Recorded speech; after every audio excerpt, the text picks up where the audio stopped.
tes tes tes tes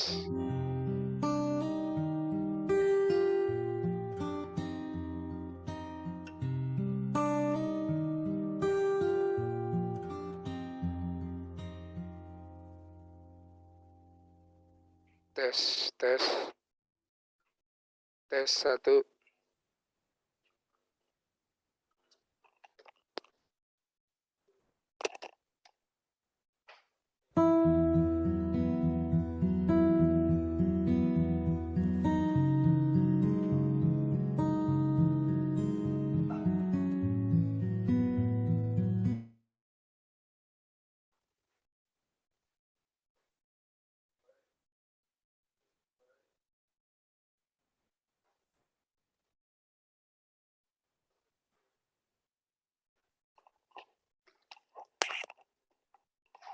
Tes. Selamat pagi teman-teman semuanya. Apakah suara saya kedengaran? Selamat pagi, kedengaran Pagi, Pak. Pak. Pagi Bapak, terdengar Pak. Ya, sebentar lagi akan kita mulai. Mohon disampaikan, diingatkan kepada seluruh teman-teman yang ambil KKN semester ini, karena yang masuk dalam grup WA itu belum semuanya saya lihat ya, baru 40 sekian. Sementara kita ada 49 ya, kalau nggak salah ya, yang sudah ambil KKN di KRS-nya. Bersama kita sudah join Bu Dekan yang akan membekali kita dalam pelaksanaan KKN di semester ini. Masih ada teman-temannya yang masih belum join. Saya lihat ada ini baru 29 yang baru join dari 50 sekian ya kita yang ikut KKN ini semester ini. Mohon diingatkan atau disampaikan ke seluruh ya mahasiswa, teman-teman yang lain untuk dapat bergabung supaya segera kita mulai.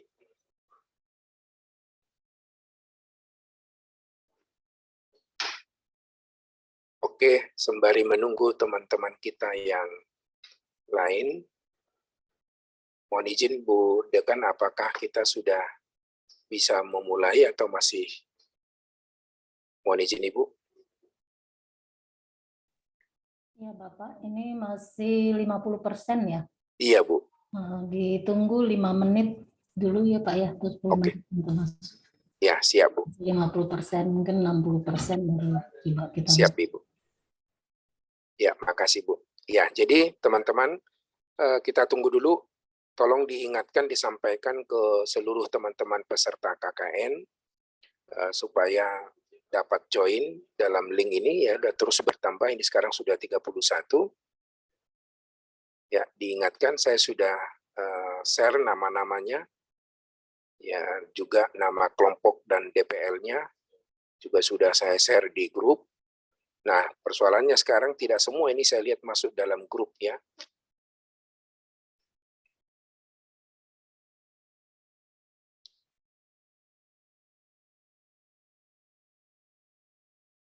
Coba kelompok 1 kira-kira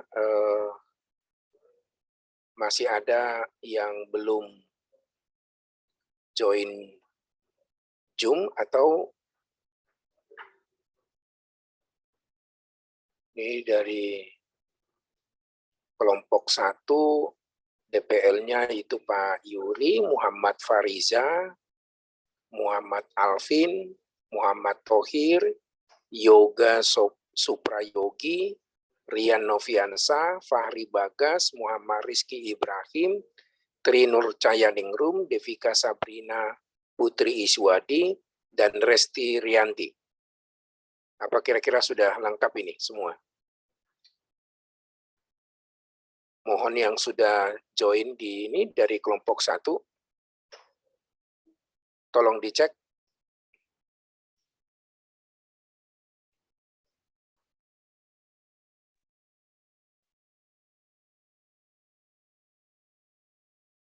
Ada, sudah? Muhammad Fahrija sudah join? Sudah, Pak. Sudah. Muhammad Alvin? Sudah, Pak. Sudah. Muhammad Tohir?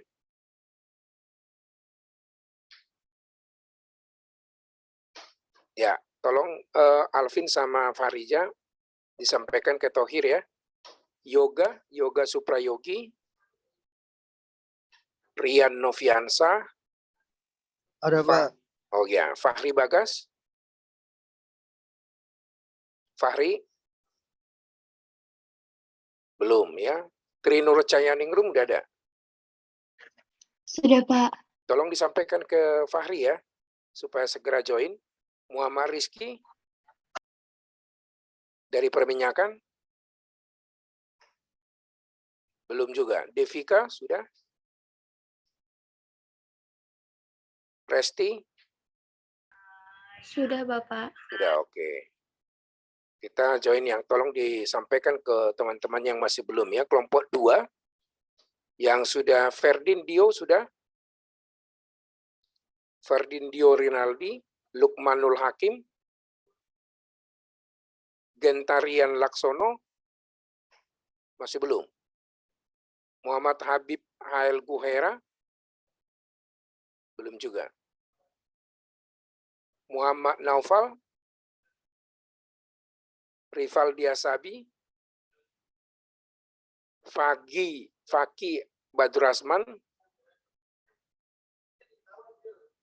Nila Hoironisa, ada? Ada, Puspita Bapak. Damayanti, Ada, Bapak. ada. Parama Pandu, Ada, Pak. ada ya. Waduh, ini yang lain masih belum ini. Yang teknik industri, teknik perminyakan juga masih belum join ini. Tolong disampaikan kepada temannya yang satu angkatan yang mungkin ada di grup kelasnya, supaya segera join. Kelompok 3, Muhammad Reja Asefi, Adimas Lijalri, belum juga. Mohgian, Raihan Adi Chandra, Vandika Surya, Dwi Aji Bayu, Saya Pak Hadir. Wadar ya. Tolong Dwi infokan ke teman-teman satu angkatan tuh, Muhammad Reja, Adimas. Iya Pak, udah saya Udah ya, cek di makasih grup. ya. Jessica Martaria, Namira Salsabila, Hadir, Bapak. Wiwin. Hadir, Bapak. Oke, tolong dikasih tahu ke Jessica ya. Baik, Bapak. Oke. Kelompok 4, Muhammad Toib. Enggak ada juga. Aulia Rahma, Hadir, Pak. hadir. Tolong Aulia, ini Muhammad Toib. Fahmi Agung, Renaldi, Daninta. Ada, Pak. Oh, ada. Hadir, Daninta, Pak. Daninta. hadir ya. Tolong ya disampaikan ke temannya. Teni Fasoidal, Teni, Eli Eliasja, Hadir, Pak. Ajija Nurjana, Hadir, Pak. Muhammad Hafiz Izjagi, Hadir, Pak. hadir. Tolong kasih tahu sama si Teni Fasoidal ini, yang teknik kimia, yang perminyakan ini yang masih belum ini. Kelompok 5, oh Teni udah hadir ya. Muhammad Aryo, Hadir Pak. Esa Ardian. Nah, tolong Aryo kasih tahu sama Esa Ardian. Dinda Yesika, Hadir, Bapak. Rizky Wisrina, Hadir, Pak. Kori Wahyu, Yosafat Kaufain, Muhammad Abidin. Hadir Pak. Abidin. Muhammad Abidin tolong diinfokan ke grupnya, ke teknik perminyakan yang ada yang angkatan 2000 apa ini 11 apa 2000 berapa ini. Tolong disampaikan ya supaya mereka ikut. Pak. Ya. Mohon maaf Pak, itu saya salah Pak. Saya teknik industri bukan perminyakan. Yang mana? Muhammad Abidin. Oh, bukan. Fakultasnya. Oh, sorry. Ini teknik industri ya?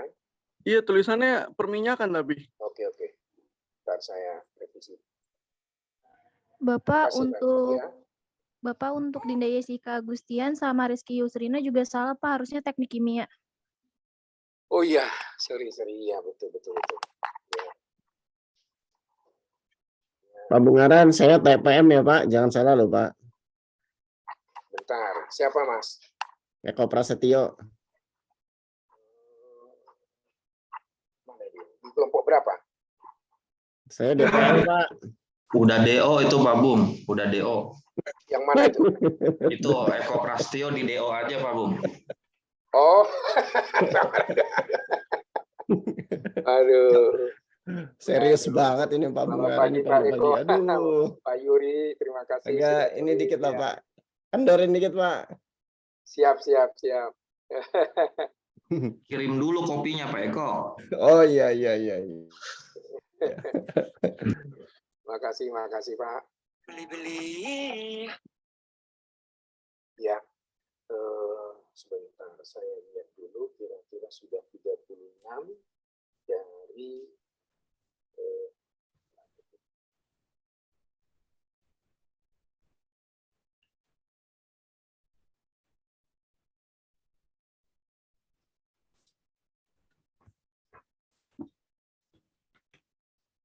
ya, 49 orang ya.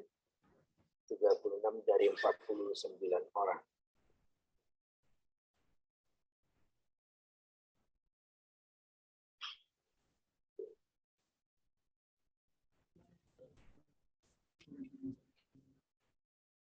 Mohon izin Bu, melaporkan 36 orang dari 49 orang Bu. Ya Pak, bisa. Udah di atas 60%. Ya, terima kasih Bu. Mohon izin, saya akan memoderasi pembekalan KKN kali ini. Assalamualaikum warahmatullahi wabarakatuh. Salam sejahtera bagi kita semua. Selamat pagi. Terima kasih kepada seluruh mahasiswa, terutama kepada Bapak Ibu dosen yang menjadi DPL.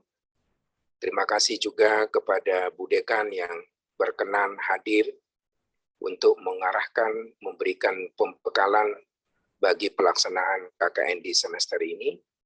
Dan kepada seluruh mahasiswa, mohon dapat diperhatikan pada apa yang nanti akan disampaikan oleh Bu Dekan sebagai guidance untuk pelaksanaan KKN kali ini.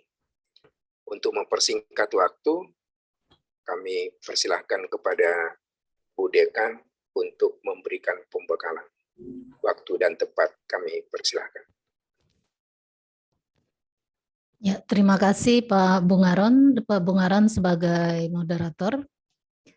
Assalamualaikum warahmatullahi wabarakatuh. Salam sejahtera bagi kita semua. Om Swastiastu, Namo Buddhaya, salam kebajikan. Selamat pagi. Yang terhormat Pak Bungaran selaku Wadek 3.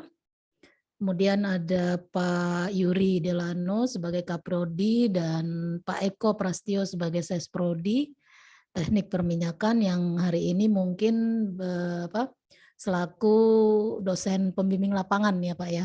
Ya Bu.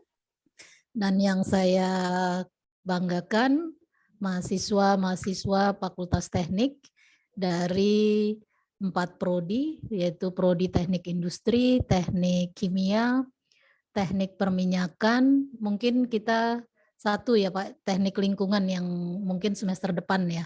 Iya Bu. Semester ini belum ada yang mengikuti, jadi ada semester ini ada 3 prodi. Ya, yang saya banggakan mahasiswa Fakultas Teknik yang hari ini berjumlah sebetulnya 49 mahasiswa dan mahasiswi yang mengikuti program KKN atau mengambil mata kuliah kerja nyata yang kebetulan nanti pelaksanaannya masih di lingkup atau di lingkungan fakultas. Ini diambil alih oleh universitas. Sebelumnya saya coba share PPT dulu.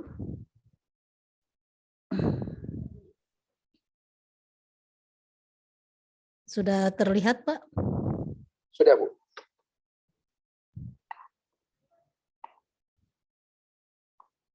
Ya.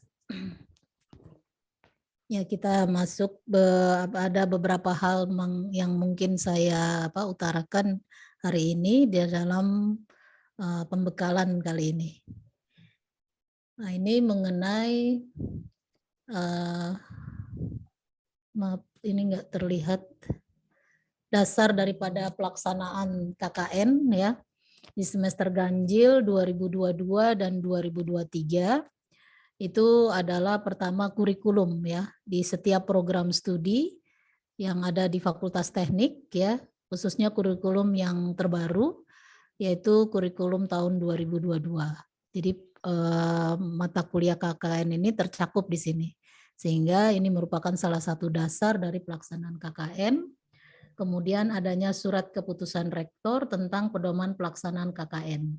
Yang mungkin akan diperbarui, tapi kita masih mengacu pada surat keputusan ini.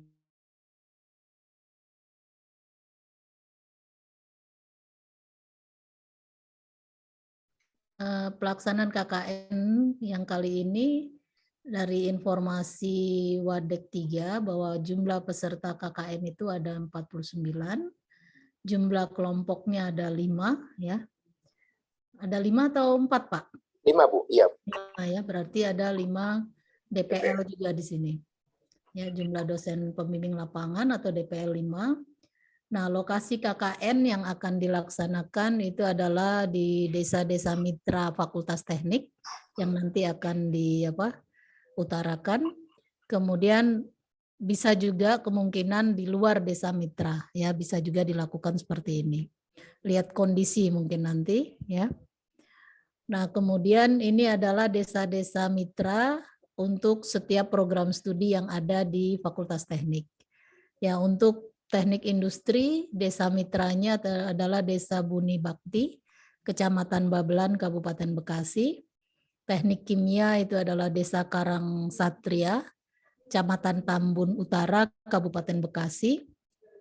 Nah, kebetulan teknik lingkungan ini belum ada sekarang saat ini, itu di Muara Gembong ya.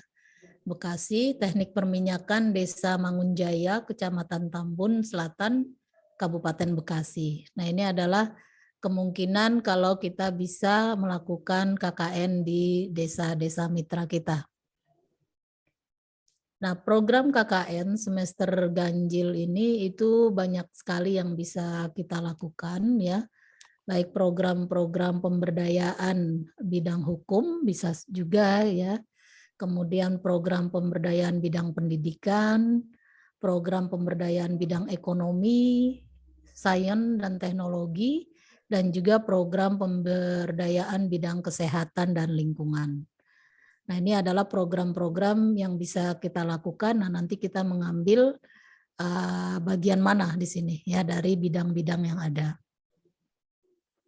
Selanjutnya, nah, unsur penting daripada KKN yaitu adalah Tridharma perguruan tinggi ya yang kita lakukan di mana di dalam dharma pertama yaitu pendidikan. Nah, di sini mahasiswa akan diperkenakan langsung ke masyarakat dan terjun langsung menyikapi permasalahan yang terjadi di dalam masyarakat. Kemudian untuk dharma kedua penelitian.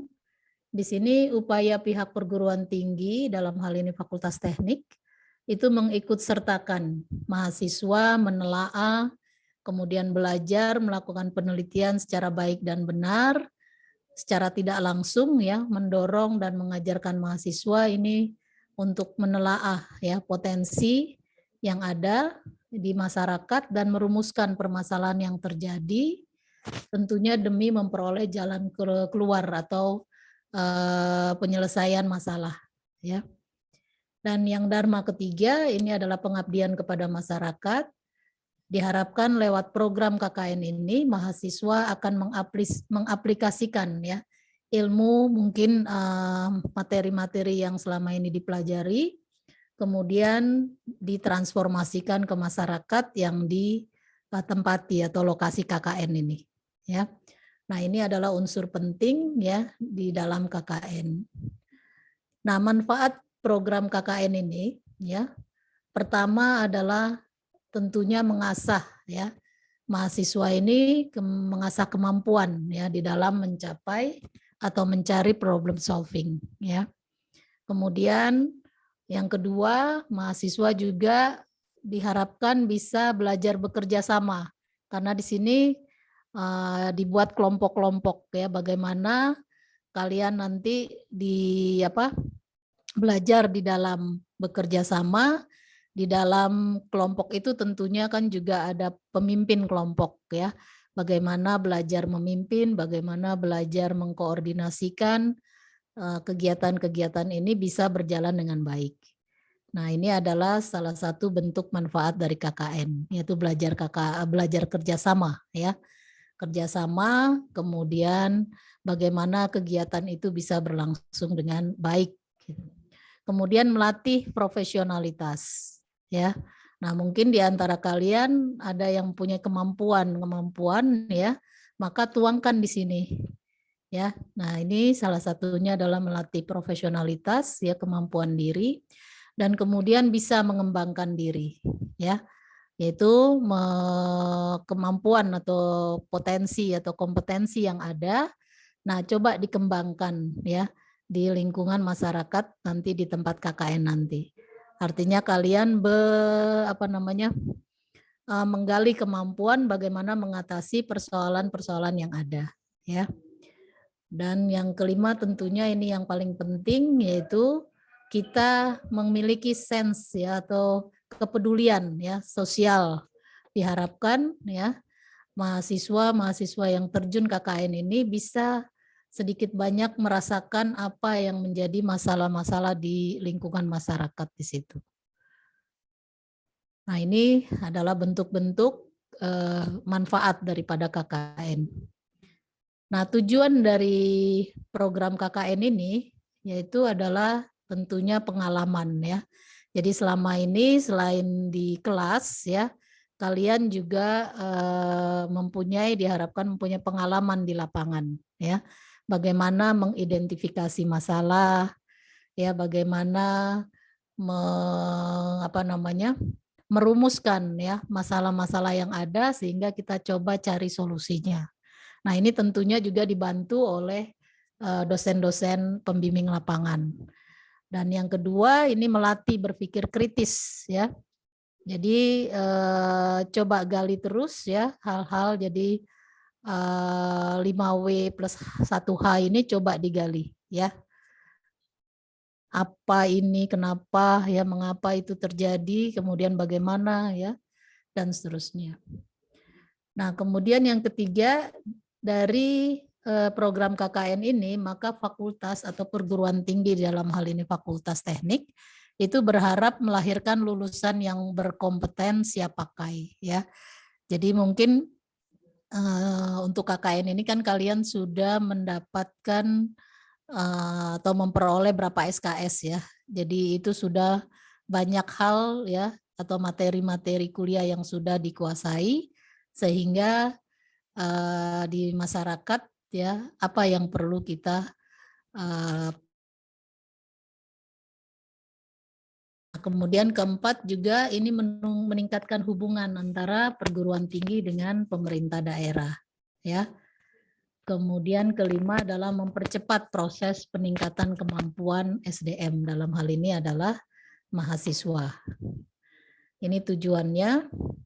Nah, kemudian ini nanti banyak sekali ya contoh-contoh kegiatan KKN nanti juga akan diberikan oleh Pak Bungaran tambahannya mengenai contoh-contoh dari program-program KKN ya. Misalnya memberikan sosialisasi, pemanfaatan sampah dan sebagainya.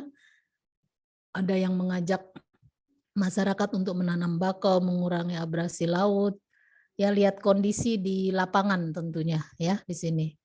Ya, misalnya memberikan sosialisasi tentang budidaya tanaman obat di halaman rumah, memberikan pelatihan hidroponik dan seterusnya. Nanti mungkin kegiatan-kegiatan yang sudah dilaksanakan Itu bisa diberikan nanti contohnya dengan oleh Pak Bungaran ya Pak ya. Nanti contoh-contoh yang pernah dilakukan oleh kakak-kakak kelas kamu sebelumnya untuk kegiatan KKN ini. Nah ini juga masih, ini mungkin bagi yang di kedokteran misalnya ya, pemeriksaan gratis kesehatan misalnya, kemudian mengadakan lomba kebersihan lingkungan.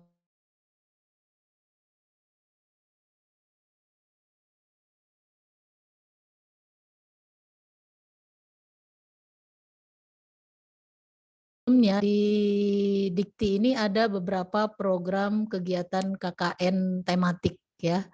KKN tematik itu tapi mungkin ini bisa digunakan, bisa juga apa namanya kegiatan ini ditiru gitu, walaupun secara tematik kita masih belum membuat secara khusus ya.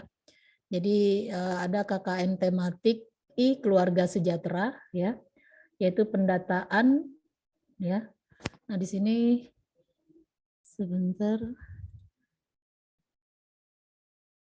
Ya, jadi ini KKN tematik keluarga sejahtera, ada pendataan dan pendampingan keluarga miskin, pembenahan data kependudukan, pembenahan rumah sehat, pendampingan pusat kesejahteraan sosial, ya, yaitu Puskesos desa dan lain-lain. Ada lagi KKNT desa pendidikan, ini integrasi ya, jadi pendampingan manajemen sekolah, ya, pembentukan kelembagaan sekolah baru, pembangun budaya belajar masyarakat, pembenahan lingkungan sekolah dan lain-lain. Nah ini untuk pembenahan lingkungan sekolah, saya pernah sebagai DPL pernah melakukan ini, ya, pembenahan lingkungan sekolah. Jadi saat itu ada sekolahnya itu apa namanya tempat parkir, kemudian tempat pengumuman, ya, kemudian lahan tempat sampah dan sebagainya yang tidak apa namanya layak, kita coba bantu di sini. Itu bisa, ya. Kemudian ada KKNT Desa Hijau, ya, pemetaan lokasi atau lahan tandus, ya. Jadi melakukan perencanaan penghijauan berkelanjutan. Ya, pemeliharaan potensi air, tanaman langka, pendidikan masyarakat sadar lingkungan dan lain-lain. Kemudian ada lagi yang kita sebut KKNT atau KKN tematik desa digital, ya. Ada perencanaan jaringan, pelatihan IT bagi masyarakat, pembuatan aplikasi-aplikasi, aktivitas masyarakat dan lain-lain. Nah, ini adalah salah satu contoh yang kita buat secara tematik ya. Nah, ini bisa diterjemahkan ke masing-masing kelompok nantinya, mau seperti apa tergantung dari masalah yang ada di masyarakat ya, atau yang mau dicarikan solusi di masyarakat. Nah, ini contoh aja, jadi bisa digunakan kalau kebetulan memang ada hal-hal yang seperti ini ya. Dan kembali lagi tadi saya bilang tergantung dari kondisi dan juga arahan daripada dosen pembimbing lapangan. Kemudian ada lagi yang KKNT itu desa wisata ya. Kemudian desa pengembangan seni budaya lokal, pengembangan sekolah di desa, kewirausahaan dan UKM. Nah, ini ada lagi KKNTK tangguh bencana. Ya. Jadi mungkin daerah misalnya di Bekasi mungkin ada daerah yang sering terendam banjir misalnya ya. Nah, ini bisa ini digunakan ya. Oke, nah ini jadwal mungkin nanti Pak Bungaran akan lebih detail ya. Di sini saya hanya membuat ya minggu pertama itu pembekalan yang saat ini kita lakukan ya. Orientasi, nanti konsolidasi program kerja KKN yang diusulkan. Kemudian ada lagi setelah ini adalah pengerjaan proposal. Setelah proposal dilaksanakan maka ada pelaksanaan KKN ya di lokasi. Ya, kemudian finalisasi program dan juga perpisahan dari pihak desa. Kemudian ada penyerahan nilai KKN oleh DPL ke fakultas. Ya, jadi nanti ada penilaian oleh para DPL ya untuk menilai kegiatan-kegiatan yang dilakukan di lapangan. Nah, ini nanti secara detail ya juga dibahas oleh Pak Bungaran mengenai jadwal kepelaksanaannya ya. Nah, ini juga bentuk laporannya, ada pendahuluan nanti ya laporan, ada pelaksanaan, hasil pelaksanaan, kemudian kendala kegiatan KKN itu juga mungkin bisa utarakan ya, kemudian bagaimana kita melakukan perbaikan atau usulan perbaikan. Kemudian dalam pelaksanaannya tentu ada anggaran ya. Nah, ini bisa dibuatkan. Kemudian ada lampirannya, logbook yaitu kegiatan harian ya, kegiatan harian yang dicatat ya. Apa saja tiap hari itu dilakukan, kemudian ada gambar atau fotonya di sini ya. Dan lain-lain. Nah, nanti juga ini secara detail bisa dibahas oleh Ketua Pelaksana KKN ya, dalam hal ini Wadik 3. Nah, ini adalah mengenai ya kegiatan pertama adalah perencanaan KKN dilakukan ini sebetulnya di awal semester ya. Kemudian pelaksanaan itu bisa lebih panjang ya, tergantung pada kondisi di lapangan. Nah, program ini sebetulnya bisa berkelanjutan. Jadi misalnya di lapangan kalian misalnya ada beberapa tahapan di dalam menyelesaikan permasalahan yang terjadi di masyarakat. Nah, mungkin karena waktu kalian hanya misalnya ada 3 tahapan ya, berdasarkan hasil observasi kalian di kelompok itu ada 3 tahapan untuk menyelesaikan masalah. Maka mungkin kelompok kalian itu hanya bisa sampai tahap pertama atau tahap kedua. Sedangkan tahap ketiga untuk penyelesaian lebih lanjut itu tidak bisa dilakukan karena misalnya waktu ya kan. Nah, ini bisa disampaikan di dalam laporan sehingga nanti kelompok lain ya, nanti di KKN berikutnya, nah itu bisa dilanjutkan ya. Bisa dilanjutkan untuk program yang sudah sampai tahap kedua, misalnya seperti itu ya. Jadi ini juga dimasukkan di dalam laporan supaya laporan-laporan ini bisa digunakan oleh mahasiswa KKN selanjutnya ya. Jadi ini berkelanjutan atau berkesinambungan sehingga permasalahan yang terjadi di masyarakat atau di lokasi KKN ini tidak terputus gitu ya. Jadi seperti hanya hit and run aja gitu ya. Jadi bisa berkesinambungan di situ. Ya, jadi nanti Pak Bungaran bisa didata gitu ya. Mungkin kegiatan-kegiatan yang sebetulnya masih menggantung ya, masih belum selesai. Nah, ini bisa diteruskan ya dengan kelompok lain untuk KKN berikutnya. Sehingga desa itu bisa permasalahan yang ada itu bisa selesai gitu ya, jadi tidak tergantung. Kemudian DPL juga membuat program PKM yaitu program pengabdian kepada masyarakat di lokasi KKN. Nah, ini sudah kita lakukan ya, sehingga ini bisa menarik mungkin dari 5 ini bagaimana bisa mengikut sertakan dosen-dosen yang ada di sini ya, untuk kegiatan KKN. Kemudian semua dosen tetap ini wajib berkolaborasi dalam PKM, pengabdian kepada masyarakat, dan diikut sertakan agar semua dosen ini bisa memiliki PKM ya. Nah, ini Desa Mitra diisi dengan pengabdian kepada masyarakat dan juga penelitian. Nah, ini nanti juga saya coba mau melakukan menyebar kuesioner Pak untuk data stunting ya nanti.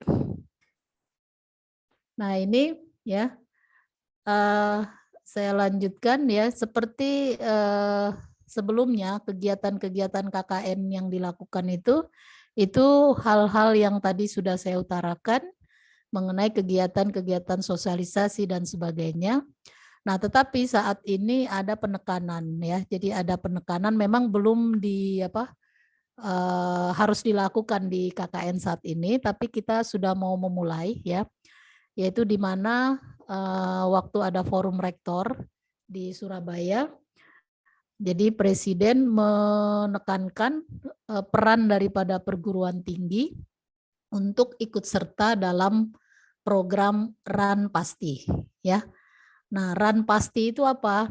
Ya, karena di sini ternyata sangat tinggi ya datanya mengenai stunting ini ya. Jadi run pasti itu adalah rencana aksi nasional percepatan penurunan angka stunting. Nah, ini run pasti ya. Disingkatnya run pasti, yaitu rencana aksi nasional percepatan penurunan angka stunting. Memang kita belum melakukan secara instruksi ya bahwa, tetapi kita sudah mau memulai dengan pendataan awal ya. Jadi saya mohon nanti para DPL yang terjun ke lapangan mohon mendapatkan data ini juga ya, mendapatkan data mengenai stunting. Nah, stunting itu apa? Yaitu adalah kondisi gagal tumbuh pada anak balita ya, kondisi gagal tumbuh pada anak balita yaitu bayi di bawah 5 tahun. Yaitu akibat dari kekurangan gizi kronis sehingga anak itu terlalu pendek untuk usianya. Nah, kekurangan gizi ini terjadi sejak bayi dalam kandungan, pada masa awal setelah bayi lahir, ya kan, tetapi kondisi stunting ini baru nampak ya, baru kelihatan setelah bayi itu berusia 2 tahun. Itu. Ya, baru berusia 2 tahun baru terlihat bahwa pertumbuhannya ya mengalami masalah sehingga dia pendek sesuai dengan usianya itu ya. Nah, ini yang disebut stunting. Nah, rencana RAN pasti ini atau Rencana Aksi Nasional Percepatan Penurunan Angka Stunting Indonesia ini menjadi suatu peraturan turunan ya atau pedoman turunan dari Pilpres nomor 72 tahun 2021 yaitu tentang percepatan penurunan stunting yang nantinya akan digunakan sebagai pedoman pelaksanaan.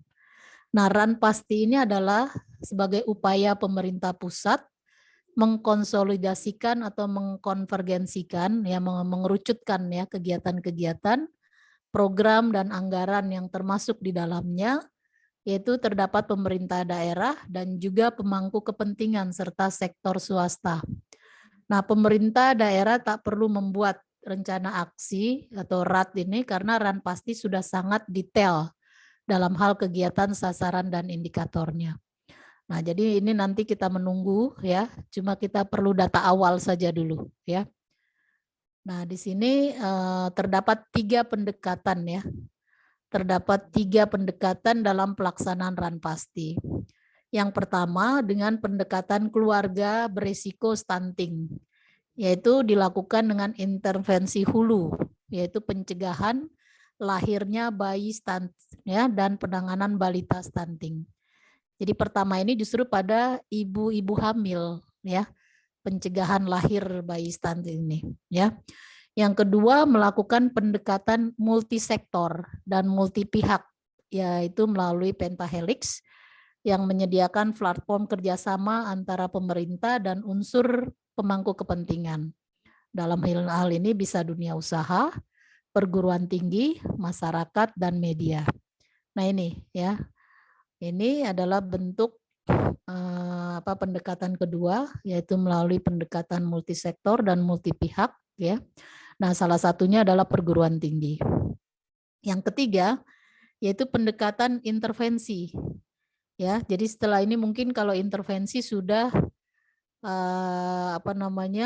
tingkat ininya sudah tinggi sehingga ini perlu ada intervensi ya, yaitu intervensi gizi terpadu dengan melakukan intervensi spesifik dan sensitif yang berfokus pada program inkubasi, yaitu tentunya memperhatikan kesehatan dan kecukupan gizi 3 bulan ya calon pengantin, ibu hamil, ibu masa interval ya, baduta yaitu balita 2 tahun dan balita 5 tahun ya, didukung dengan penyediaan sanitasi, akses air bersih serta bansos ya. Nah, jadi saya berharap nanti sambil KKN kita punya data ya, data stunting sudah ada sebetulnya di desa-desa mitra kita itu cukup tinggi. Nah, tetapi faktor apa? Nah, ini yang mungkin nanti perlu ditelusuri lebih dalam. Nah, jadi datanya dulu ya, kira-kira dari tiap ini seperti apa. Nanti saya bantu dengan kuesioner barangkali nanti ya. Nah, konvergensi layanan tingkat keluarga dalam Ranpasti, misalnya calon pengantin ya, ini diberikan tablet penambah darah, ya, pendampingan kesehatan reproduksi dan edukasi gizi sejak 3 bulan, ya, pranikah, pemeriksaan status anemia atau hemoglobin, ini mendapatkan tata laksana kesehatan dan gizi. Ini juga merupakan salah satu unsur ya penyebab daripada stunting ya. Kemudian bagi ibu hamil mendapatkan minimal 90 TTD yaitu tablet penambah darah, pendampingan ya ibu hamil yang kurang energi ya kronik, kemudian mendapat asupan gizi, ibu hamil dengan pertumbuhan janin terhambat, mendapat tata laksana kesehatan untuk ibu masa interval atau pasca mendapat layanan keluarga berencana pasca melahirkan. Nah, ini adalah bentuk-bentuk program ya yang layanan tingkat tinggi yang mungkin bisa yang dalam pentahelix itu yang kita lakukan kerjasama dengan multi pihak ya atau multisektor. Nah, kemudian ada lagi balita 0 sampai 23 bulan bagi yang berat badannya di bawah 2,5 kilo. Kemudian tinggi badannya masih 48 cm. Ini mendapatkan tata laksana kesehatan gizi ya. Kesehatan dan gizi.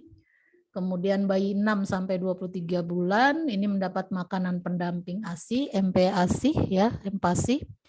Balita 0-23 tahun dengan infeksi kronik mendapat tata laksana kesehatan.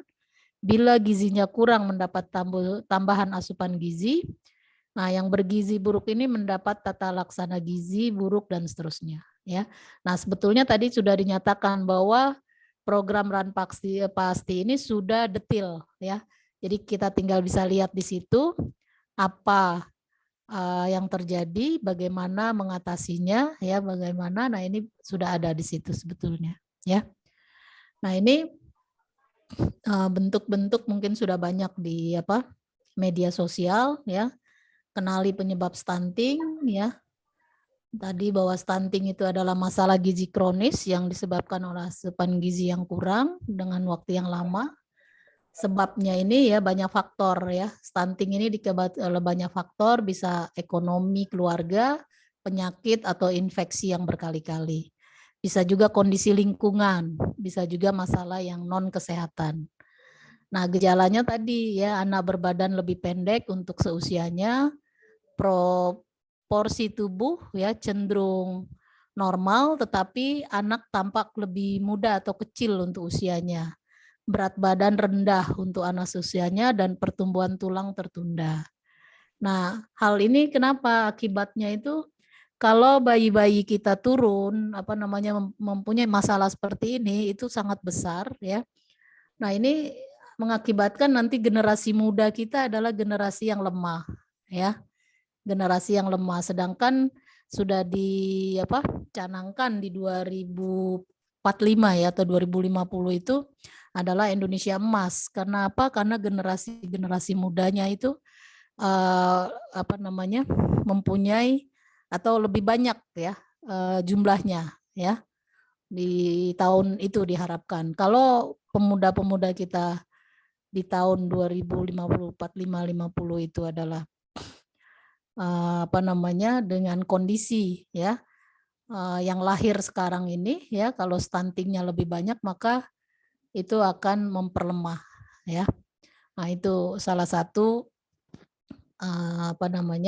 yang menjadi concern kita ya. Nah, ini ada akibatnya terganggunya pertumbuhan fisik, bertubuh pendek ya, melainkan juga terganggu perkembangan otaknya ya, sudah pasti, yang tentunya sangat mempengaruhi kemampuan dan prestasi di sekolah, produktivitas, kreativitas di usia-usia produktif ya. Nah, pencegahannya ini juga sudah banyak ditayangkan ya mengenai pemenuhan nutrisi pada 1000 hari pertama ya kehidupan, pola hidup sehat. Stunting juga dipengaruhi oleh aspek perilaku, terutama pada pola asuh yang kurang baik ya dalam praktek khususnya pemberian makan ya bagi bayi dan balita. Kemudian edukasi tentang kesehatan reproduksi dan gizi bagi remaja, ya, edukasi tentang persalinan dan pentingnya melakukan inisiasi ya menyusui dini, akses terhadap sanitasi dan air bersih yang mudah. Kemudian biasakan cuci tangan pakai sabun dan air mengalir serta tidak buang air besar sembarangan, kemudian adanya imunisasi. Nah, ini hal-hal yang bisa kita lakukan ya untuk mengenali penyebab stunting anak ya. Nah, informasi dari Pak Bungaran juga ternyata dari 4 daerah mitra itu semuanya juga resiko stuntingnya tinggi ya. Resiko stuntingnya tinggi sampai 30 ribuan di Mangunjaya Selatan ya Pak ya? Ya. Ya itu tinggi. Babelan juga 23 ribuan. Ya 23 ribuan anak yang beresiko stunting. Nah ini data-data ini kita dapat dari BPS ya. Nah mungkin itu saja Bapak mengenai pembekalan yang dari saya. Mudah-mudahan mahasiswa bisa mendapatkan informasi yang baik dari sini mengenai stunting dan juga hal-hal yang berkaitan dengan yang lain. Dan untuk kegiatan KKN kali ini itu adalah seperti biasa ya yang sudah dilakukan sebelumnya, tapi saya menitipkan ke Pak Bungaran untuk melakukan pendataan karena kemungkinan di tahun-tahun berikutnya kita coba melakukan kegiatan KKN yang berbasis penurunan angka stunting ini. Demikian anak-anakku sekalian ya, mudah-mudahan bisa menyimak dan nanti mohon dikonsultasikan dengan DPL untuk kegiatan atau program-program yang akan dilaksanakan. Saya rasa demikian. Terima kasih. Saya tutup. Wassalamualaikum warahmatullahi wabarakatuh. Selamat siang. Waalaikumsalam. Terima kasih kepada Bu Dekan yang sudah memberikan pembekalan pelaksanaan KKN di semester ini. Banyak yang sudah disampaikan oleh beliau terkait dengan program-program KKN yang akan kita laksanakan dan ada juga program RAN Pasti yang dalam hal ini menjadi sedikit tambahan bagi kita nanti untuk menyebar kuesioner ke penduduk setempat terkait dengan resiko stunting. Terima kasih Bu Dekan yang sudah memberikan pengarahan. Mohon berkenan nanti jika ada pertanyaan ya Bu ya.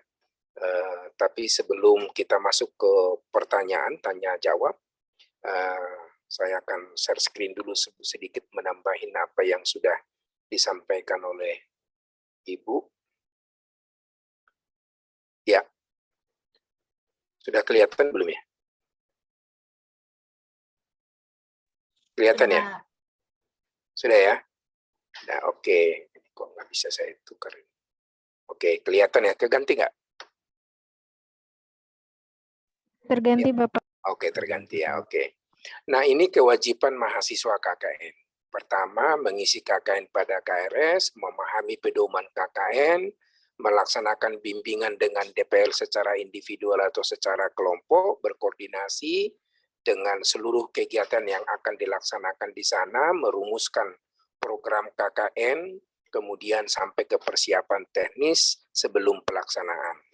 Keempat, kemudian melakukan koordinasi dan kemitraan dengan lembaga terkait, yaitu RT, RW, atau desa di sana, kemudian menyusun program KKN, baru melaksanakan KKN selama 30 hari nanti di desa, kemudian pelaksanaan program KKN, yaitu minimal 2 kegiatan yang harus dilaksanakan yang nanti sesuai dengan arahan dari Bapak Ibu DPL, kemudian menyusun laporan di akhir nanti dan mempublikasikan pelaksanaan program atau hasil KKN yang sudah dilaksanakan di media sosial, media cetak atau media elektronik, kemudian mentaati seluruh tata tertib nanti yang telah ditetapkan nanti akan kami sampaikan.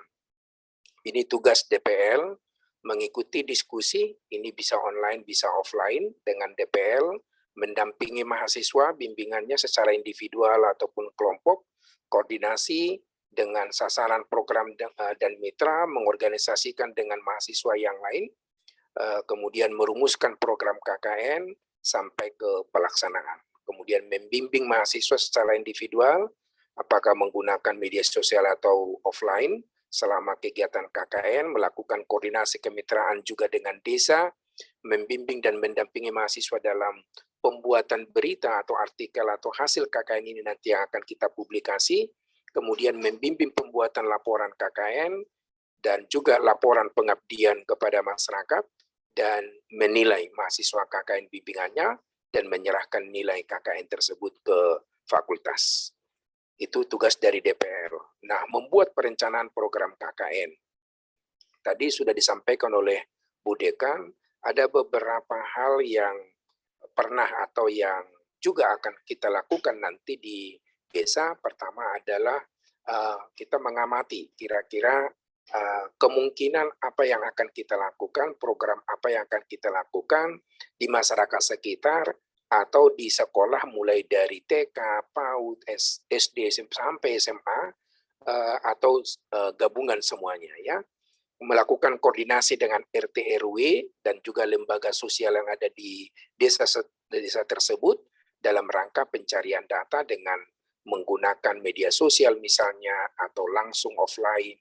Melakukan koordinasi dengan guru yang ada di sekitar itu,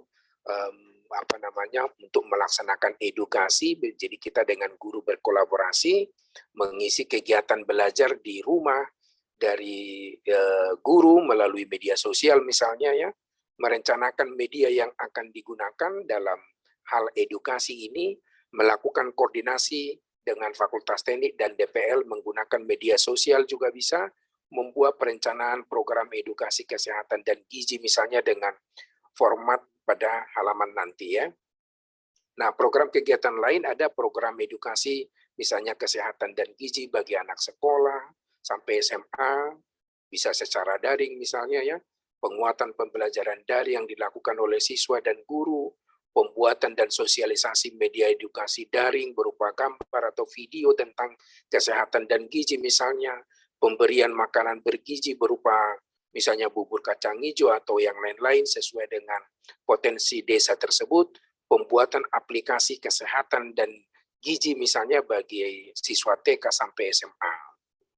Kemudian program edukasi bagi masyarakat ya, edukasinya baik secara online, misalnya kita buat Instagram atau WhatsApp atau Facebook atau Twitter atau YouTube, edukasi tentang kesehatan dan gizi yang tadi sudah diarahkan oleh Bu Dekan ke arah stunting. Kemudian pembuatan dan penyaluran makanan bergizi tadi, pembuatan media edukasi kesehatan dan gizi misalnya berupa poster atau spanduk, kemudian menginisiasi pembentukan komunitas kesehatan dan gizi misalnya, advokasi bagi komunitas relawan kesehatan dan gizi, menjadi mitra RT RW, kelurahan atau desa dalam kesehatan dan gizi secara daring, membuat aplikasi misalnya kesehatan dan gizi bagi masyarakat.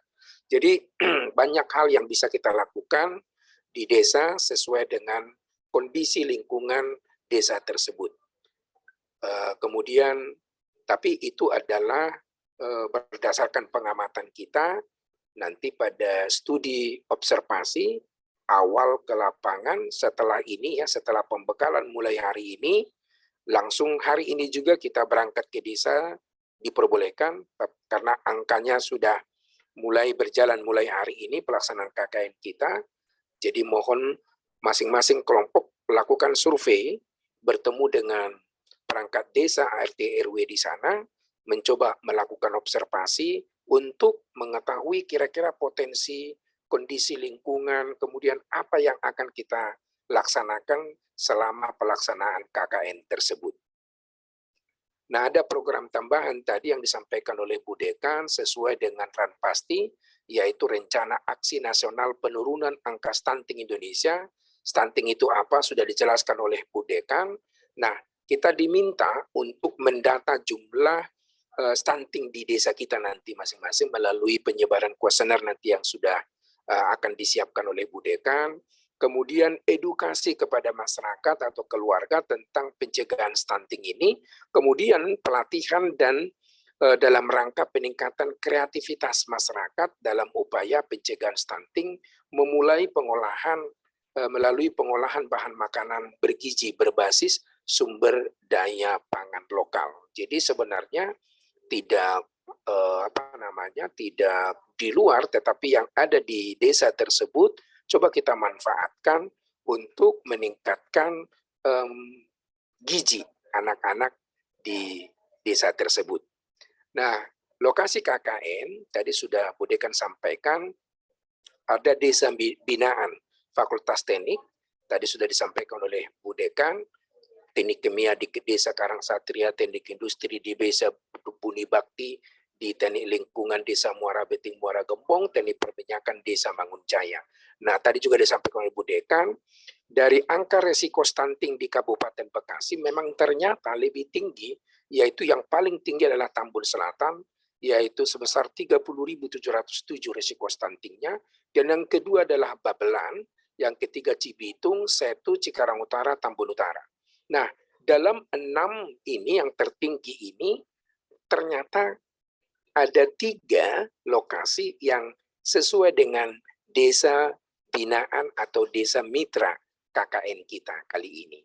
Jadi arahan kita, pelaksanaan KKN kita konsentrasi di 3 tempat ini, yaitu di Tambun Selatan, Babelan, dan Tambun Utara. Ya, jadi kalau kita lihat di sini, yang Kecamatan Tambun Selatan itu Desa Mangunjaya. Ini salah satu tempat KKN kita. Di Desa Mangunjaya ini nanti akan kita lihat berapa kelompok yang mungkin di sana. Jadi yang pertama Desa Mangunjaya, yang kedua di daerah Babelan, yaitu Desa Buni Bakti. Nanti coba kita lihat Desa Buni Bakti, kira-kira berapa kelompok di sana. Dan kalau masih kurang di 2 desa ini, ada Desa Karangsatria di Tambun Utara.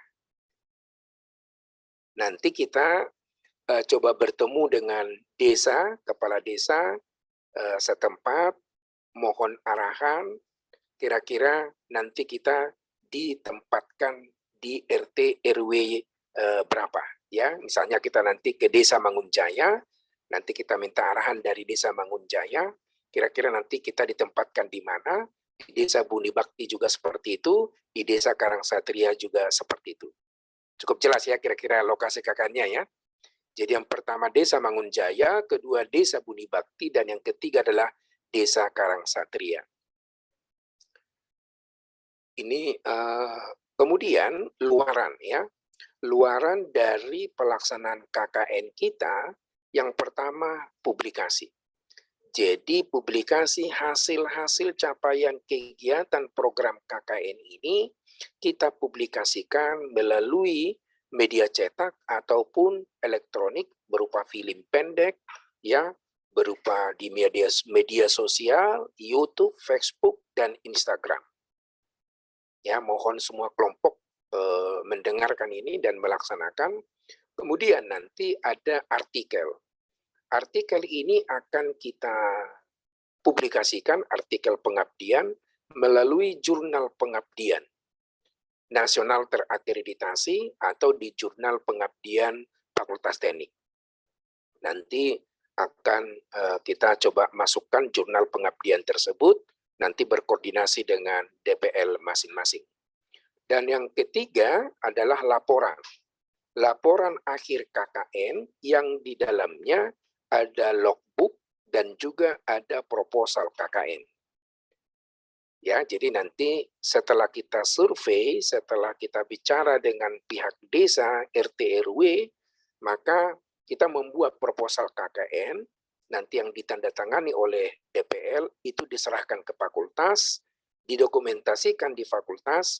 Inilah menjadi dasar pelaksanaan KKN kita. Proposal yang sudah ditandatangani oleh kelompok dan oleh DPL diserahkan kepada fakultas. Mohon dipatuhi waktunya supaya jangan nanti ada yang belakangan-belakangan. Nah, jadwal pelaksananya seperti ini. Hari ini kita pembekalan ya, jadi tanggal 7 sampai 12 November ini pembekalan, kemudian orientasi ya, konsolidasi program kerja. Jadi minggu ini kita sudah harus ke lapangan, sudah orientasi, observasi, sudah bicara dengan pihak desa, RT RW, baru setelah itu kita susun program kerjanya, kita konsolidasikan dengan pihak RT RW, desa dan DPL sehingga jadilah proposal. Minggu depan dari tanggal 14 sampai 19 November kita membuat proposal. Nah, 19 November, 21 November, 2 hari ya, Seninnya, itu proposal sudah harus diserahkan ya. Atau misalnya dari 14 sampai 19 kalau sudah selesai, itu bisa diserahkan paling lambat 21 November, itu sudah diserahkan ke fakultas. Yang sudah ditandatangani oleh mahasiswa, peserta KKN, DPL, dan kalau memang desa ya atau RT RW kemudian diserahkan ke fakultas. Ya. Nah, kemudian tanggal 21 November sampai tanggal 3 Desember kita di desa. Pelaksanaan KKN. Ini kita menginap di desa ya, di lokasi desa. Jadi kalau selama Covid kita online, tapi kalau ini offline. Ini mohon menjadi perhatian kita semua. Kemudian tanggal 5 sampai 10 Desember itu adalah finalisasi program. Ya, laporan KKN, kemudian perpisahan dengan desa, kemudian DPL menyerahkan nilai ke fakultas. Kira-kira ini jadwal pelaksanaan kita. Nah, ini adalah bentuk format perencanaan program KKN. Maaf, ini edisinya beda ya. Perencanaan program KKN, judulnya apa, di mana, kelompoknya, prodi atau fakultasnya, kemudian ini kira-kira bentuknya, tanggal, bulan, tahun, programnya apa, jenis kegiatannya apa, sasarannya apa, media, mitra kerja, sumber dana, keterangan. Kira-kira seperti ini nanti bentuknya, mohon ini menjadi perhatian kita semua, ini nanti yang akan dimasukkan di dalam proposal, ya, perencanaan program. Nah, kemudian ini namanya logbook, ya, jurnal harian kegiatan KKN seperti ini, misalnya ya, Rabu tanggal sekian, jadi ini hari tanggal. Kegiatannya apa, ya, ini per tanggal ya, per hari, kemudian pelaksananya siapa, hasil kegiatannya apa, kendalanya apa, dokumentasinya. Ini nanti dibuat per hari. Ya. Nah, kemudian ini adalah form penilaian dari desa dan juga dari DPL. Ya. Ini nanti form nilainya nama NPM Fakultas Prodi, pra KKN, ya, kemudian DPL, masyarakat, responsi, laporan, nilai angka. Jadi nanti ada beberapa yang dinilai. Pertama dari pra KKN yang berupa proposal, kemudian penilaian DPL oleh DPL sendiri, oleh masyarakat, kemudian dari responsi, kemudian dari laporan. Ini kita total, inilah menjadi nilai angka 100% yang menjadi nilai huruf. Nah, ini presensi pelaksanaan KKN. Ya, ini mohon ditandatangani. Tidak pakai checklist, tidak pakai online. Tapi ini adalah tanda tangan basah, offline ya. Ini setiap hari. Setiap hari. Nanti Bapak Ibu DPL mohon dipilih nanti salah satu mahasiswa sebagai koordinator yang akan mengontrol ini ya. Ini namanya, kemudian di sini nih tanda tangannya per hari. Ya. Sampai tanggal 30 ya. Selama pelaksanaan KKN yang di desa ya. Ini adalah laporan ya, laporan KKN. Jadi ada nanti lembar pengesahan, kata pengantar, daftar isi, daftar gambar, daftar tabel, pendahuluan, isinya latar belakang, rumusan masalah, maksud dan tujuan, mitra yang terlibat, kemudian deskripsi kegiatan hariannya, kegiatan yang dilakukan, waktu kegiatan, hasil kegiatan, baru bab 3 penutup, kesimpulan, saran, lampiran. Bukti aktivitas di media sosial nanti yang sudah kita publikasi melalui WhatsApp, Instagram, YouTube, Zoom, kemudian bukti publikasi di media online, ya. Ini nanti yang akan kita lampirkan di dalam itu. Nah, ini kira-kira buku yang sudah dibuat, ya, buku KKN. Jadi salah satu luaran yang kita minta dari pelaksanaan KKN ini, kelompok itu membuat buku KKN namanya, seperti ini kira-kira bukunya. Ini kelompok temanmu yang sudah edisi ke berapa ini, saya nggak tahu, edisi ke-5 ya. Mereka melakukan buku, seperti ini bentuk bukunya.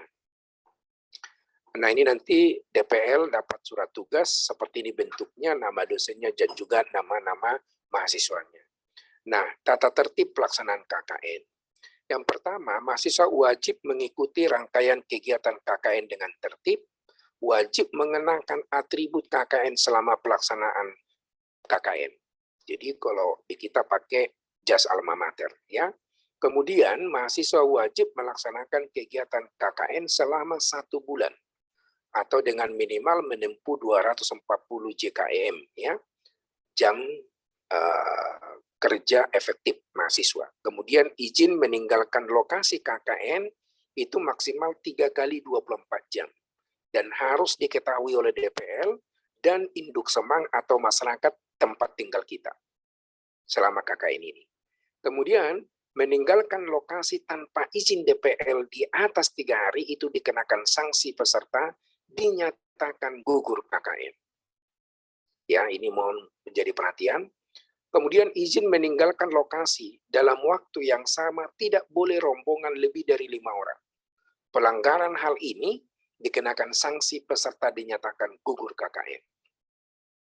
Kemudian mahasiswa wajib menginap di lokasi KKN kecuali karena kondisi yang tidak memungkinkan, seperti lokasi memiliki risiko tinggi, huru-hara, bencana alam, atau secara sosial risikonya tinggi, mengidap penyakit yang berbahaya, itu baru diizinkan. Itu pun harus izin dari DPR.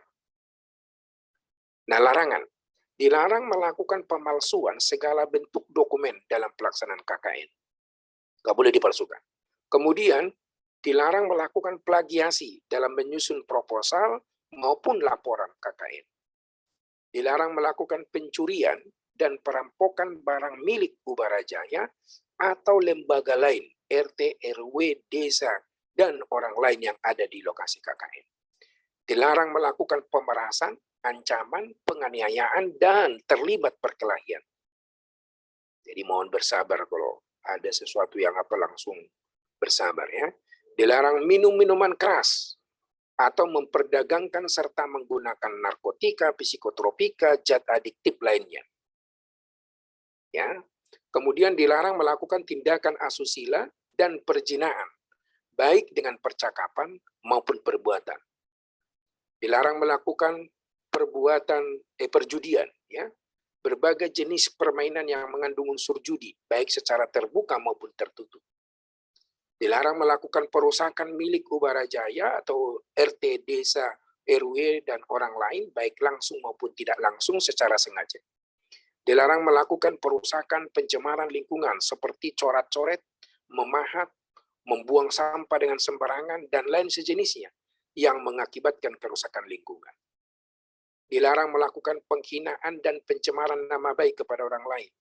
Dilarang melakukan penyalahgunaan kekuasaan yang berakibat pada ketidakmampuan dalam mempertanggungjawabkan baik program kerja maupun keuangan. Setiap mahasiswa dilarang untuk berpenampilan seperti mahasiswa putra yang memanjangkan rambut melebihi bahu dan menutupi telinga. Itu harus dirapikan. Mahasiswa putra dilarang menggunakan anting-anting di bagian tubuh dan pakaian yang tidak sopan atau tidak menutup aurat. Mahasiswa putri dilarang memakai pakaian ketat, pakaian transparan, pakaian atas tidak sampai bawah atau pantat, dan tidak menutup aurat. Kemudian mahasiswa putri diharapkan tidak memakai make up dan perhiasan berlebihan, dan dilarang memakai anting-anting di bagian hidung, bibir, atau bagian tubuh lain selain telinga. Yang terakhir, setiap mahasiswa diwajibkan melaksanakan ibadah sesuai yang telah dituntunkan. Nah, tindakan disiplin nanti ada teguran secara tertulis, surat peringatan pertama, peringatan keras secara tertulis, peringatan kedua, diwajibkan membuat pernyataan pengakuan atas kesalahannya dan permintaan maaf kepada orang dan atau lembaga yang telah dirugikan atau dicemarkan nama baiknya secara tertulis yang dimuat di media pers, cetak atau elektronik dan atau media sosial lainnya. Mengganti kerugian dalam bentuk uang atau barang sesuai dengan nilai kerugian yang diakibatkannya. Kerja sosial dan atau wajib mengikuti program pembinaan yang relevan. Sanksi disiplin, pembatalan nilai mata kuliah dan atau tugas karya ilmiah yang sedang atau telah ditempuh sebagian atau seluruhnya. Diberhentikan sementara waktu maksimal 2 semester sebagai mahasiswa Ubara Jaya, diskorsing. Penundaan kelulusan sampai mahasiswa yang bersangkutan menyelesaikan pelanggaran disiplin yang dilakukan, diberhentikan secara tetap dengan hormat sebagai mahasiswa Ubara Jaya, diberhentikan secara tetap dengan tidak hormat sebagai mahasiswa Ubara Jaya, pencabutan gelar, dan pembatalan ijazah. Ini sanksi disiplin jika dilanggar. Kira-kira itu tambahan dari kami terkait dengan pelaksanaan KKN di semester ini. Selanjutnya kita buka forum tanya jawab, atau sebelumnya mungkin dari Bapak Ibu DPL, kalau ada yang ingin ditambahkan kami persilakan. Mungkin Pak Yuri ada, kira-kira Pak Yuri atau Pak Eko. Saya rasa cukup Pak, nggak ada Pak, udah komplit banget Pak. Oke, terima kasih. Pak, satu Pak, kalau misalnya itu berarti harus di desa terkait ya Pak ya? Iya Pak. Oh gitu. Karena itu adalah desa mitra kita. Dan berarti nanti ini ya Pak, kita harus bawa selembar kertas surat dari kampus ya Pak ya, standarnya ya? Betul Pak, betul Oke. Pak nanti ya.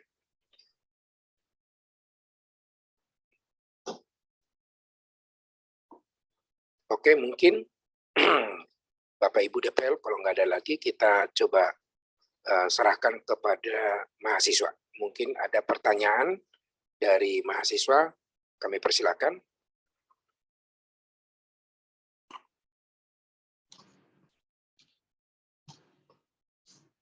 Pak Bung, Ya. sedikit nanya. Mengenai tadi kan sudah ada panduan-panduan tema besarnya ya. Ya. Mungkin kalau di kita yang bidang ilmunya engineering ini kan keterkaitan dengan bidang kesehatan tuh nggak terlalu erat ya. Nah, mungkin nggak kira-kira dari tema besarnya memang tujuan utamanya mengarahkan tadi adanya pengurangan resiko stunting. Tapi yang kita kejar itu penyebabnya, misalnya kalau dari riset juga membuktikan stunting itu kan terjadi karena rendahnya tingkat perekonomian. Ya. Nah, kita fokus bagaimana meningkatkan tingkat perekonomian ini mungkin dengan kewirausahaan atau ya yang bidangnya seperti itulah. Yang bidangnya seperti itu dengan tujuan tadi edukasi supaya mereka mendapatkan gizi yang cukup. Gizi cukup ini kan dapatnya dari pendapatan yang cukup gitu Pak. Gitu kira-kira. Mungkin ya Pak Bung ya. Silakan Pak, nggak Karena apa-apa. ada penelitian juga kan yang mengarahkan ke sana tentang entrepreneur itu. Benar Pak. Jadi sesuai dengan roadmap pengabdian dari masing-masing prodi dipersilakan. Cuman ada program tambahan yang kalau memungkinkan diarahkan ke resiko stunting ini Ya, karena betul. ini menjadi pesan dari forum rektor beberapa hari yang lalu. Iya. Ya, terima kasih Pak Yuri Terima kasih Pak Bung. atas masukannya. Terima kasih. Oke, silakan. Mungkin ada yang lain dari mahasiswa? Iya Pak, saya izin bertanya Pak. Ya, Fakih Fakih. Badruzaman Pak dari Fakultas Teknik Perminyakan. Siap. Ya, jadi kebetulan Pak, saya dengan Rizky Ibrahim, kemudian Daninta, sama Imam itu kan salah satu kami mahasiswa konversi Pak, kebetulan ambil pekerja juga. Iya. Ya, kalau dilihat dari schedule-nya itu satu desa. Nah, kalau Jelas? iya, kalau misalkan kita kan Senin sampai Selasa, Senin sampai Jumat itu Pak, itu kan sambil bekerja.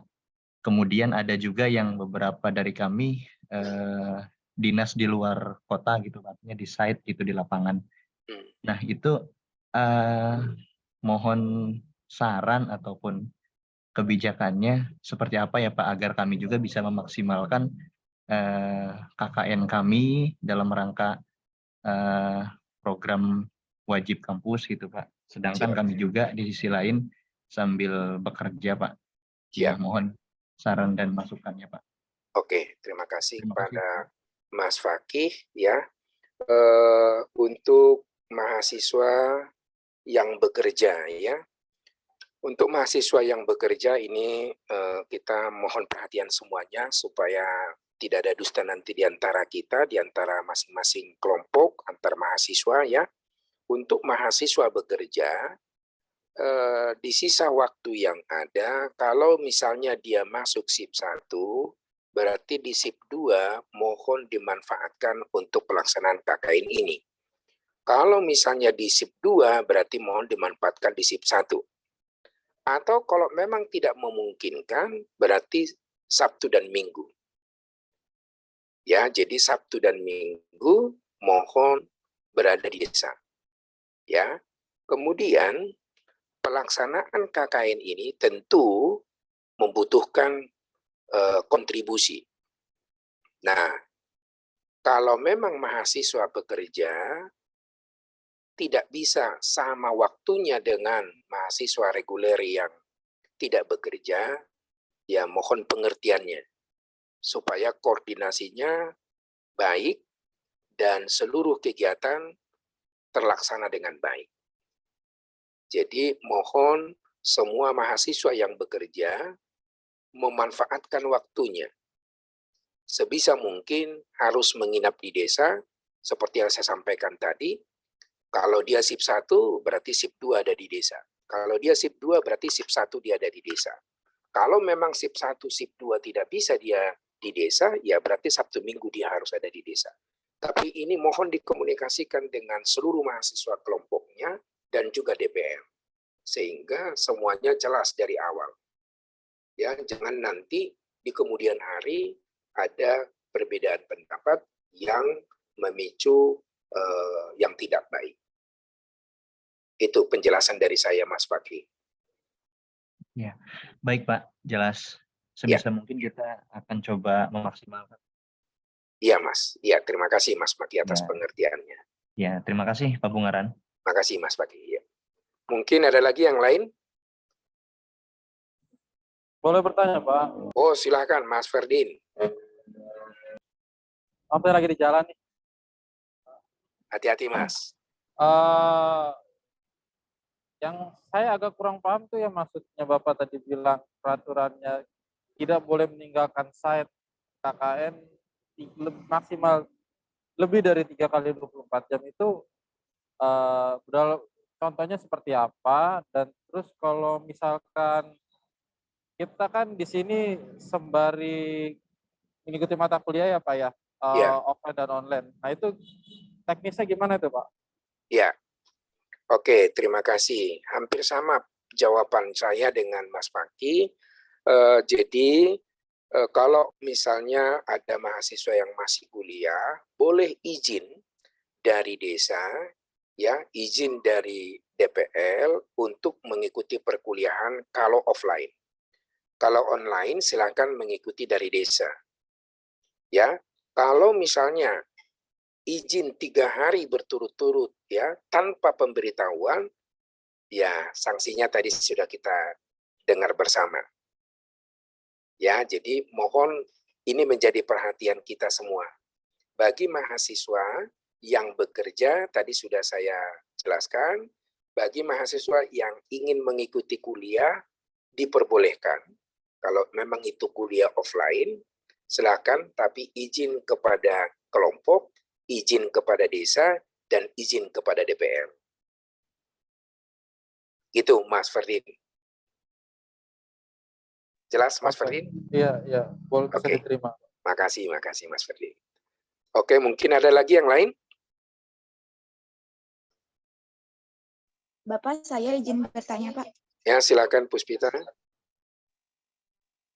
Bapak, saya masih bingung, Pak, terkait konsep yang kan masing-masing desa itu kan masing-masing prodi ya, Pak. Sedangkan kita satu kelompok ini ada beberapa prodi, itu maksudnya gimana ya, Pak? Oke, iya. Jadi memang yang dimaksud tadi desa binaan itu kan setiap prodi kita punya desa binaan sebagai tempat kita mengabdikan ilmu dan pengetahuan yang kita miliki di desa tersebut. Nah, itu menjadi acuan kita. Kita laksanakan KKN kita di sana. Nah, kalau nggak sesuai bagaimana? Oh, nggak masalah. Tapi artinya di fakultas, kebetulan ada KKN ini, kita manfaatkan juga untuk membina atau untuk mengabdikan ilmu kita di desa binaan kita itu. Sehingga setiap tahun atau setiap semester ada progres yang kita lakukan di desa tersebut. Kan tujuan kita dari kampus untuk meningkatkan pengetahuan masyarakat di desa binaan kita. Jadi nggak masalah, mau prodi apapun di situ, silahkan. Karena mereka melihat bukan prodinya, tapi melihat dari Universitas Bayangkaranya, jadi dari Fakultas Tekniknya. Itu Mbak Puspita. Jelas ya kira-kira ya? Berarti untuk setiap satu kelompok itu bebas pilih desa yang binaan dari fakultas ya, Pak? Ya, jadi arahannya tadi ada Desa Babelan, Desa Mangunjaya, Desa Buni Bakti, dan Desa Karangsatria. Baik, Bapak, terima kasih. Terima kasih. Silakan, ada lagi?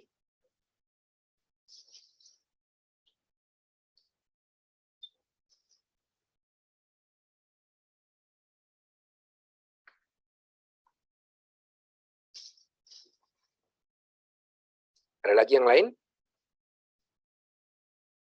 Silakan kalau masih ada hal-hal yang terganjal ya, yang mungkin masih belum jelas, sehingga mulai hari ini KKN kita bisa dilaksanakan dengan maksimal, karena ingat waktu kita sangat sempit.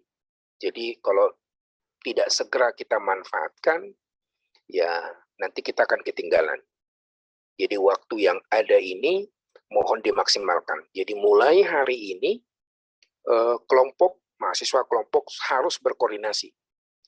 Ya, langsung dibentuk grup WA-nya, grup WA kelompok KKN-nya, yang di dalamnya ada Bapak Ibu DPL. Nah, kalau memungkinkan kelompok itu ya, tapi tidak usah semua, kalau memang nggak bisa, kalau memang bisa semua ya lebih baik ya. Kalau nggak bisa, ya mungkin ada 2-3 orang yang berangkat ke desa. Di Desa Mangunjaya, Desa Buni Bakti, Desa Karangsatria. Mohon ke sana, langsung berkoordinasi di sana, walaupun masih belum ada suratnya, tapi paling tidak kita sudah ada pemberitahuan awal. Nanti mohon di masing-masing DPL meminta surat. Ya, jadi kalau misalnya ya kelompok 1, kami di Desa Buni Bakti, tepatnya di sini, di RT ini, itu nanti di WA ke kami, di grup KKN, nanti baru akan dibuatkan surat dari fakultas sebagai itu nanti secara resminya yang dibawa ke pihak desa tersebut. Gitu ya, teman-teman semua mahasiswa dan Bapak Ibu DPL. Jadi nanti kalau bisa hari ini sudah langsung jalan ke desa atau besok, minggu-minggu ini kita sudah harus melakukan observasi, sudah bicara, sudah pasti desanya di mana, kemudian mereka sudah mau menerima kita, dan kita sudah tahu kondisi lingkungannya, apa-apa saja yang akan kita lakukan di program kerja kita nanti selama 1 bulan ini di desa tersebut. Dan akan kita buat menjadi proposal, minggu depan proposal itu sudah jadi, diserahkan ke fakultas. Kemudian kita melaksanakannya. Oke, mungkin ada lagi pertanyaan? Bapak, saya mau izin bertanya boleh? Oke, Nila. Terkait yang tadi wajib nginep, Pak. Itu benar-benar diwajibkan untuk menginap dan dengan batas, tadi kan ada batasnya ya Pak, boleh untuk izin keluar tapi dengan catatan 3 kali 24 jam dan nggak boleh lebih dari 5 orang. Iya, itu aturannya. Itu sesuai dengan pedoman pelaksanaan KKN yang berlaku di Ubarajaya, kita mengacu ke sana, ya. Seperti itu aturannya. Jadi mohon dipatuhi, mohon menjadi perhatian kita semua. Jadi wajib menginap di desa, ya. Tetapi tentu dengan prokes ya, tetap memakai masker, menjaga masing-masing menjaga kesehatannya, menjaga fisiknya ya. Juga nanti kita juga harus berkoordinasi di sana mencari tempat ya. Syukur-syukur desa menyediakan mungkin ada 1 ruangan nanti yang disediakan di sana, atau mungkin ada rumah yang bisa kita kontrak di sana selama 1 bulan ini nanti. Nah, itu menjadi perhatian kita semua. Begitu, Nila Khorinisa? Jelas kira-kira? Berarti kalau misalnya lokasi pelaksanaan dekat dengan rumah pun tetap nggak boleh ya Pak, wajib untuk menginap? Iya, tetap wajib menginap, ya. Mau dekat, mau nggak dekat, ya wajib menginap. Tapi kalau misalnya gini ya, kalau misalnya Desa Mangunjaya misalnya ya, rumahnya juga di Desa Mangunjaya, ya syukur-syukur berarti rumahnya itu bisa tempat kita tinggal, ya 1 kamar misalnya gitu atau apa, syukur-syukur bisa menjadi tempat kita tinggal. Gitu. Intinya sih kita harus sepakati bersama dan sepengetahuan DPL. Itu intinya ya. Baik Bapak, terima kasih. Oke, makasih. Ada lagi yang lain? Pak, saya mau nanya Pak. Ya, Jessica, silakan. Mau nanya yang hampir sama dengan Faki. Misalnya kerjanya shift pagi, terus datangnya berarti kan malam ya Pak. Jadi di desanya itu ngapain Pak? Ya. Kan orang malam biasanya udah tidur gitu Pak. Siap, ya. Udah istirahat, jam-jam istirahat. Ya, jadi mahasiswa yang bekerja itu nanti yang dibuktikan dengan berbagai hal lah ya, contohnya sebagai bukti dia sebagai kelas karyawan atau yang lain yang betul-betul bekerja, maka malamnya dia bisa membantu membuat laporan atau menuliskan logbook atau apa-apa saja persiapan untuk besok yang akan kita laksanakan ya, membuat lembar presensi misalnya atau macam-macam ya, secara administratif bisa dikerjakan di malam hari. Berarti Pak, laporan ini 1 kelompok 1 ya Pak? Iya, laporan KKN 1 kelompok 1. Oke Pak. Iya. Kalau untuk bukti sebagai pekerja itu perlu surat ke DPL juga Pak? Iya, nanti DPL yang tempat kita berkoordinasi. Ya, jadi pembimbing nanti DPL itu nanti yang akan mengetahui semua itu ya.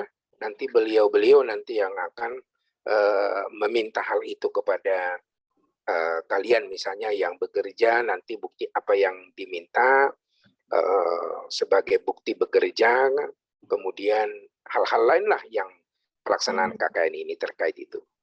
Oke Bapak. Ya. Cukup Pak. Terima kasih ya Pak. Makasih Jessica. Ada lagi yang lain? Dari teknik industri ini kayaknya belum ada ya pertanyaan. Tadi udah Pak saya. Oh, dari Virginia, sorry. Virginia. Ada lagi yang lain?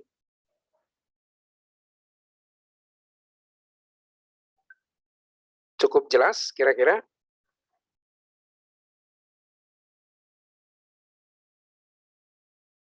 Nah, ini kadang-kadang malu bertanya, tapi masih belum jelas. Nanti begitu pelaksanaan baru bingung. Begini, begini, aduh. Nah, diberikan pertanyaan, nggak ditanya. Pak, izin bertanya, Pak. Ya, Mas Alvin, ya. Kan di sebelumnya tadi kan dijelaskan masalah stunting ya, Pak. Masalah apa? Kalau seumpamanya yang masalah stunting tadi yang masalah terusannya. Kalau di lapangan kenyataannya ada proker-proker yang lain itu bisa dimasukkan nggak, Pak? Boleh, silakan. Secara resmi arahan dari pimpinan kita tentang stunting ini masih belum sih, cuman karena forum rektor beberapa waktu yang lalu ya kita coba mencoba mendata, tapi tidak menjadi sebuah kewajiban di sana, hanya ya itu harus sesuai dengan kondisi lingkungan di desa sekitar, proker-proker apa yang akan kita lakukan. Ya, nanti kita hanya tambahan mendata, kira-kira data resiko stunting di desa itu dari sekian penduduk di sana, kira-kira resikonya berapa. Itu aja nanti yang berupa penyebaran kuesioner. Itu aja sih sebenarnya. Baik, Pak, terima kasih. Oke, makasih Mas Alvin. Ada lagi yang lain?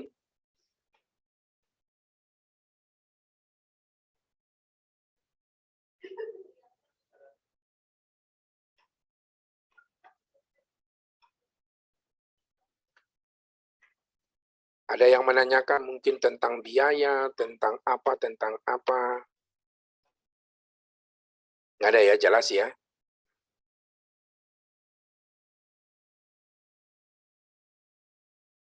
Ada lagi?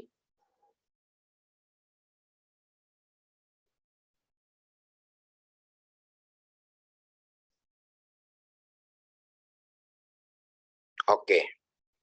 Kalau tidak ada lagi, terima kasih kepada Bu Dekan, kepada Bapak Ibu DPL, Pak Yuri, Pak Eko, Pak Julkani, Bu Elvi, atas kehadirannya dalam link Zoom pembekalan KKN hari ini, dan terima kasih kepada seluruh mahasiswa peserta KKN. Mohon jika hari ini ada teman kita yang ikut KKN tapi tidak ikut pembekalan ini, mohon diberikan penjelasan kepada mereka supaya mereka juga sama dengan kita pemahamannya, sehingga ke depan tidak ada lagi kendala yang bermakna. KKN ini bisa kita laksanakan dengan baik sesuai dengan apa yang diarahkan oleh Bu Dekan, oleh fakultas, supaya kita bisa mencapai tujuan kita bersama-sama. Dan Bapak Ibu DPL tadi disampaikan oleh Bu Dekan, KKN ini menjadi salah satu pengabdian dari para Bapak Ibu dosen. Sehingga Bapak Ibu dosen harus join dengan beberapa dosen lain untuk pengabdian yang Bapak Ibu lakukan selama pelaksanaan KKN ini. Kemudian nanti akan kami koordinasikan dengan Bapak Ibu terkait dengan itu, dengan pengabdian tersebut. Kira-kira itu mungkin kami mohon kesediaan Bu Dekan untuk memberikan kata penutup dan sekaligus menutup acara kita hari ini.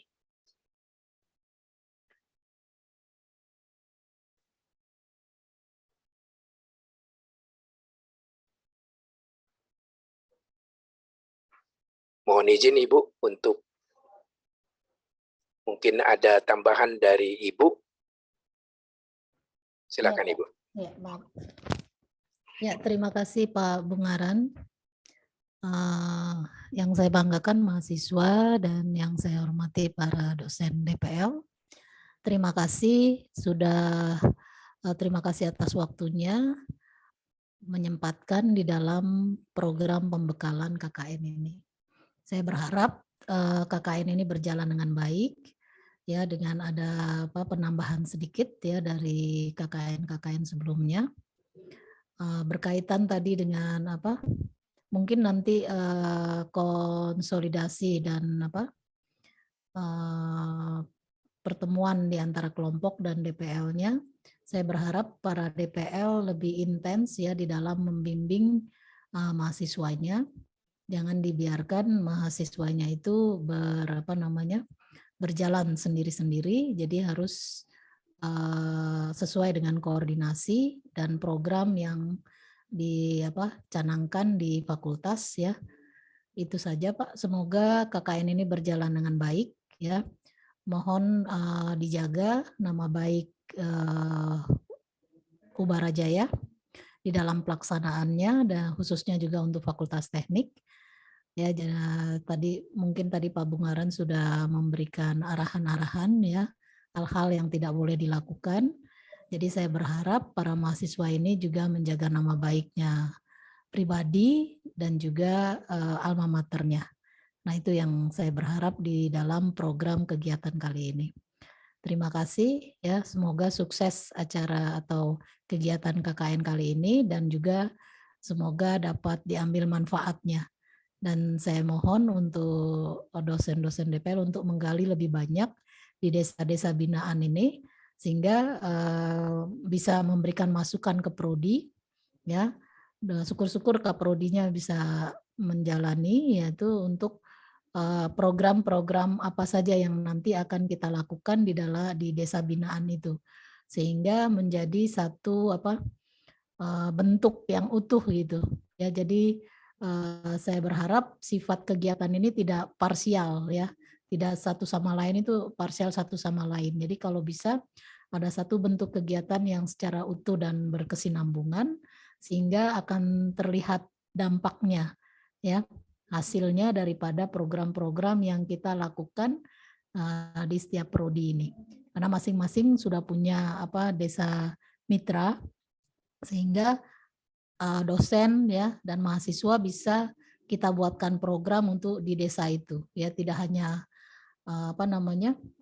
kegiatan tridharma penelitian pengabdian dan maupun kegiatan kemasyarakatan di situ ya yang melibatkan perguruan tinggi. Mungkin itu Pak Bungaran penutupan atau kata penutup dari saya. Terima kasih mahasiswa, semangat ya dan semoga sukses nanti di KKN-nya. Terima kasih. Wassalamualaikum warahmatullahi wabarakatuh. Ya, terima kasih kepada Bu Dekan yang sudah menekankan kembali kepada kita supaya kita menjaga image, menjaga nama baik Bayangkara, Universitas Bayangkara Jakarta Raya dan juga nama baik kita masing-masing selama pelaksanaan KKN ini.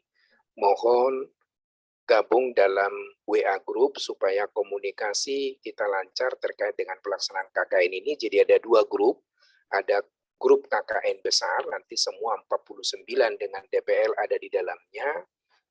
Kami sudah membentuk grup itu, nanti mohon join ya.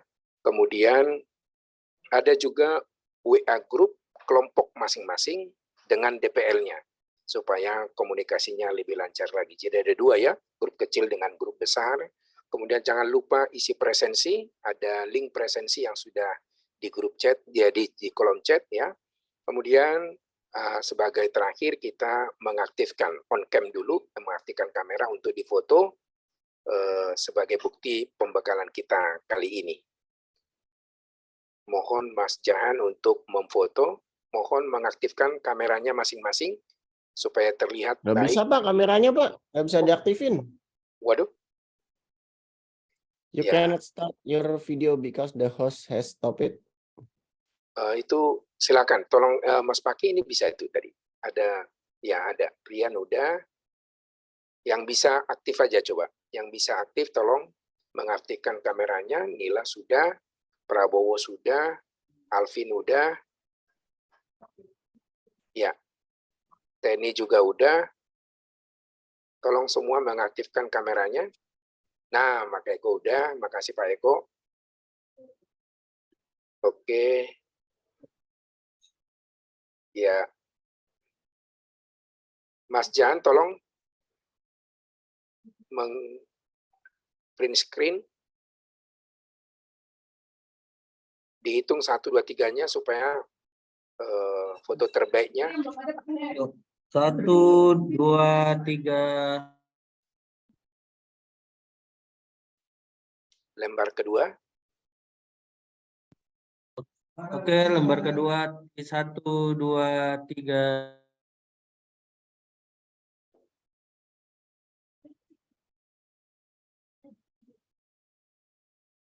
Oke, sudah. Terima kasih. Ya, terima kasih. Dengan demikian berakhirlah sudah acara pembekalan KKN kali ini. Mudah-mudahan kita bisa melaksanakan KKN ini dengan bermanfaat kepada kita dan juga kepada desa di mana tempat kita KKN. Terima kasih atas perhatiannya. Terima kasih atas partisipasinya. Kami akhiri dengan mengucapkan wassalamualaikum warahmatullahi wabarakatuh. Waalaikumsalam. Salam sejahtera bagi kita semua. Terima kasih. Waalaikumsalam warahmatullahi wabarakatuh.